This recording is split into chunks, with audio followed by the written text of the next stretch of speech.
దగ్గర 85 సెంటీమీటర్ల వర్షపాతం సంవత్సరంలో పడే వర్షం 4 రోజుల్లో పడింది. దానివల్ల ఎక్కడికక్కడ నీళ్లన్నీ వచ్చేసి ఇంకొక విధంగా చెప్పాలంటే నేషనల్ హైవే కూడా ఎక్కడికక్కడ బ్రీచెస్ అయ్యే పరిస్థితి వచ్చింది. ఈ పక్క నుంచి ఆ పక్క నీళ్లు పోలేక చాలా ఇబ్బందులు వచ్చాయి. అదే కాకుండా ఇంకో పక్కన చూస్తే నెల్లూరు ట్యాంక్ ఏదైతుందో అందులో కూడా నీళ్లు ఎక్కువ వచ్చి ఆ నీళ్లు కూడా పోవడానికి ఇంత మునుపు వాడే పంట కాలువలన్నీ కూడా ఆక్యుపై చేసుకున్నాం. మన వాళ్ళు ఎంత తెలివైన వాళ్ళంటే ఎక్కడ కాలువ ఉంటే ఎక్కడ ట్రైన్ ఉంటే అక్కడ దొంగలు ఉంటారు. వీడి ఇష్ట ప్రకారం అన్ని కూడా ఆపుకునే పరిస్థితి వచ్చారు. దానివల్ల ఈరోజు లక్షల మంది కష్టపడ్డారు, నిరాశలయ్యారు, టెన్షన్ ఫీల్ అయ్యారు. నీళ్లలోనే ఒక వారం రోజులు ఉన్నారంటే వీళ్ళు చేసిన తప్పుకి వాళ్లకు పనిష్మెంట్ వచ్చే పరిస్థితి వచ్చింది.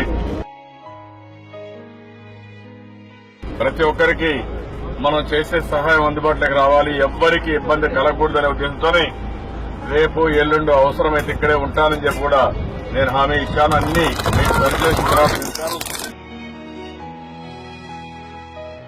అన్ని అధ్యయనం చేస్తున్నాను. తాత్కాలికంగా మీకు అందరికి వసతులు ఇచ్చాను.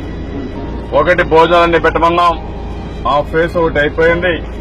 ఇప్పుడు ఈరోజు సాయంత్రం లోపల అన్ని ఫేర్ ప్రైస్ షాపులకి వరద బాధితుల కోసం 25 కేజీల బియ్యం, 1 కేజీ పప్పు, 1 కేజీ చక్కెర, 1 కేజీ వంట నూనె కూడా పంపిస్తున్నాం.